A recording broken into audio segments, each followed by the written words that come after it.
morning, guys. How are you guys? Hope you guys are having a great Wednesday. I know you guys are going to the office to watch um, Mega Camp streaming this morning. So they just made the announcement that Brene Brown will be the keynote speaker at Family Reunion. So that's exciting. She's one of my favorite people. She's so just real and she's a great leader. So super excited about that. Um, And I know we got a lot going on at the office today. So go watch the streaming. I know that there is still probably deals and donuts. Go there and lead gen and just listen in if you have the chance. But today I'm going to go through actually um, six keys that Sarah Reynolds went over yesterday to winning the pricing conversation with your sellers. Right. So I know a lot of us are still struggling.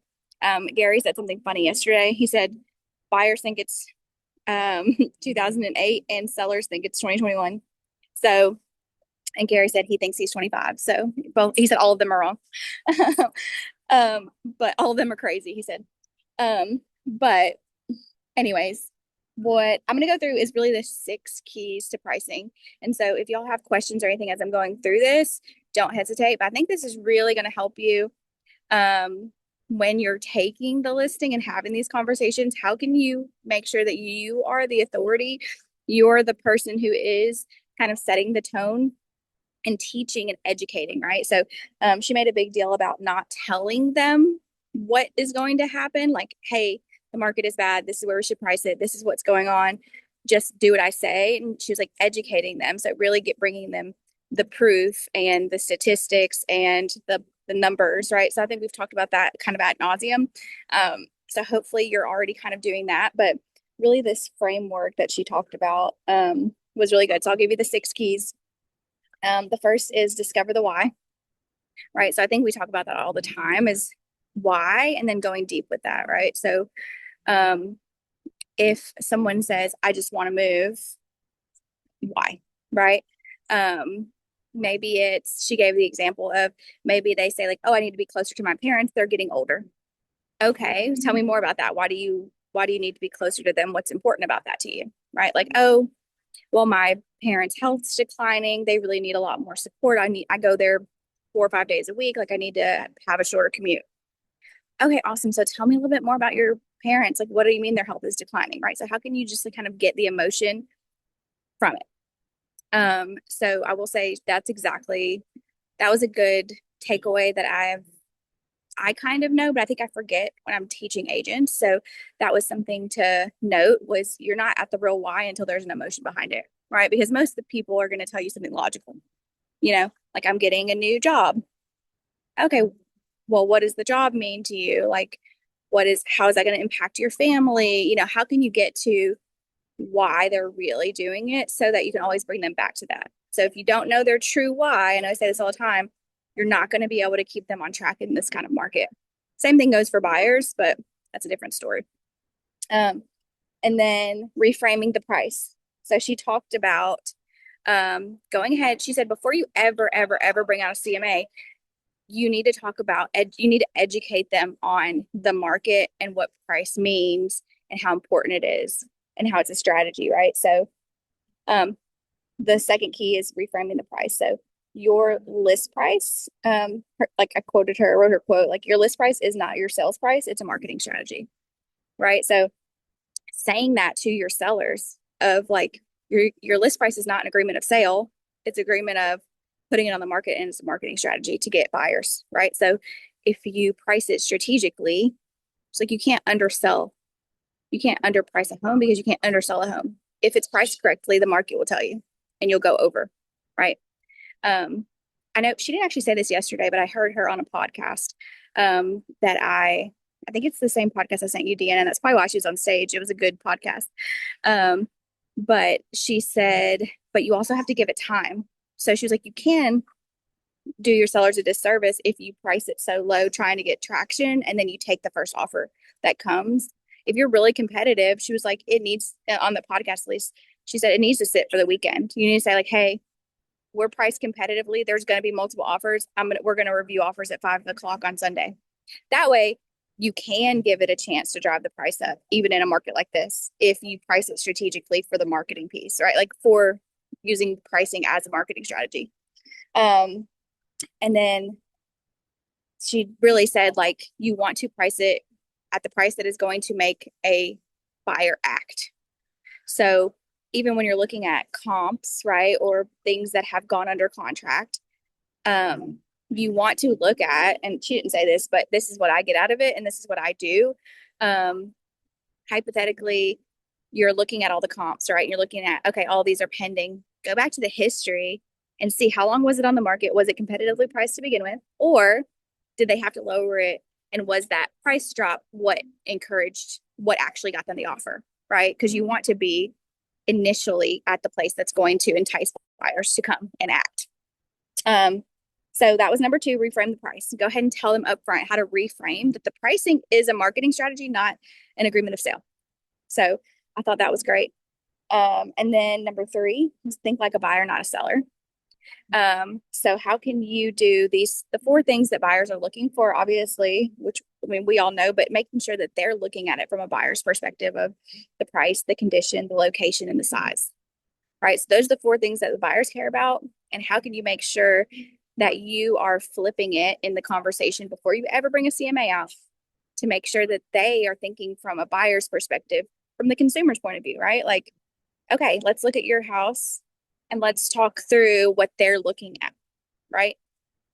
Obviously, that kind of leads to number four, which is sold is old, active is competition.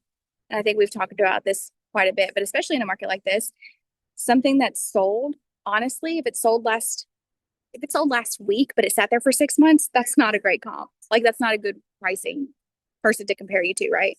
You want to compare yourself to the competition that's on the market right now, and how can you make sure that your price is the best bang for the buck for the obviously the pricing, condition, location, size. And so the next house that sells is yours, not someone else's, right? If you come on the market too high, and that is a talk track, right? To tell someone, if we come on too high, all we're going to do is sell the neighbor's house because we're super comparable, right? Um, and then the fifth key is time on market steals equity. So really, I mean, that's kind of speaks for itself, making sure that, I mean, when you're having your listing consultations, all of I think the reviews and this is what I do and this is the marketing and this is great and blah, blah, blah, but really educating them on, hey, I'm going to tell you what's going on right now in this market. This is how this is working. This is why we need to do it this way. And like, do you see the results? Do you see these numbers? Do you see the days on market? Do you see like actually pulling those things so that they're smart enough to say like, okay, when they're here, it's this. When they're too high, it's going to sit for 6 months. When they're low, it sells over the weekend, those types of things. So time on market steals equity, and making sure they know that, I mean, we know, and if they thought about it from the buyer's perspective, they would know too that obviously if something sits, they just ask what's wrong with it, right? And then the last thing was listen to the market. So that's number six, is listen to the market. So she talked about a general rule of thumb, which I think we've all probably heard before, or you may have heard before, but if not, I'll go ahead and say it. So obviously, if there's zero showings at all within 2 weeks, you're probably 6% off on price. That's probably the adjustment you need to do. And it's obviously like rule of thumb. But and then she said, if you have showings but no offers, you're probably like 2 to 3%. And then if you get offers and they're off, you're probably again like maybe 1% off, right? So she said, go ahead before you ever pull a CMA. I thought this was brilliant. Go ahead and tell them those scenarios of, hey, this is what we're seeing, right? If we price it here and there are no showings, we're going to have a conversation in 10 days. We're going to have a conversation about lowering it by 6%. Are you comfortable with that number? Does that still get you to what you want? Right. Okay, if we have lots of showings and no offers, we're going to lower it by 3%. Are you okay with that? Like talking them through, like, because that's going to be the strategy to get the price correct to really get it sold. Right. So, I think Meredith said it recently too during her pricing. I'm sorry, like her listing, TED Talk, Agent Talk, whatever it's called, Red Talk. What do we call that? Top producer talk. um, all the talks about how really the marketing strategy. Thanks, Nikki. Um, the marketing strategy doesn't matter as much as the price, right? Everyone is going to. Someone said it yesterday. All roads lead back to the internet, right? So no matter how great your marketing strategy is, if you're the agent who comes in and says, "Listen, we're all pretty much going to tell you that we're going to get great pictures and great photos and we're going to send it to our database. We're going to put it on socials. We're going to put it on like it all roads lead back to it goes to the MLS. It gets syndicated. People are going to see it if the pictures look good, right? If we can strategize that. But the most important marketing strategy is the price because that's how you attract people, right? It's like when you're on Amazon and you see something for a great deal, you're like, ooh, right? You're going to click on it. So same thing as what you're trying to do. So that line of price is a marketing strategy, not an agreement of sale. It's great. She also said something that I loved about negotiations. And they said like, oh, I want to leave room to negotiate. A line that she said was, okay, great. Do you want to negotiate up or down? Right. So if you price it correctly, we can negotiate up. If you don't, you're going to be negotiated down. So it's a really good, that was probably my favorite like takeaways. And I know Benitra is here and she already used the conversation practice about, hey, we've already had 14 showings. I think it's time to lower the price. And this is why, and these things. So she's already kind of used it in framework. So if you have a listing sitting right now that's been on the market for a minute and you need to have a pricing conversation, go back through those 6 keys and really, I mean, even you may need to even reframe like, hey, we're at a point where I think we need to come back together because I want to make sure that you and I are on the same page with where the market is. I want to make sure I'm educating you so that we're working as a partner, right? So she did say if you do that up front, and I fully believe her, like it becomes more of a they remember what that you said and then they become a partner. She was like, sometimes they'll come to you and say, hey, we've had 10 showings. Let's just go ahead and lower it. Right. So how can you make sure that they know that you're on their side and you're not fighting with the seller, but y'all are truly partners? So I think that was a huge takeaway yesterday. I think a really timely takeaway. So go use those 6 keys. If you guys want them, let me know. If you want me to type it out or put it on socials or whatever, I'm happy to do that. But I will see you guys tomorrow morning. Let me see make sure we don't have anything going on. Don't forget that Top Producer Talk is next Wednesday. So we're super excited to have Melissa Thompson. She's going to come share all of her how to build a big business. And so she's just crushing it right now. Philip has Ignite today. And then, of course, Deals and Donuts tomorrow. Y'all still go participate in that. But I will see you tomorrow. Y'all call me if you need anything. I'm still by my phone. And then Nikki and Kirsten and Felicia are holding down the fort back home. So y'all call if you need anything at all. Go crush it. Go have conversations with your sellers. Bye, y'all.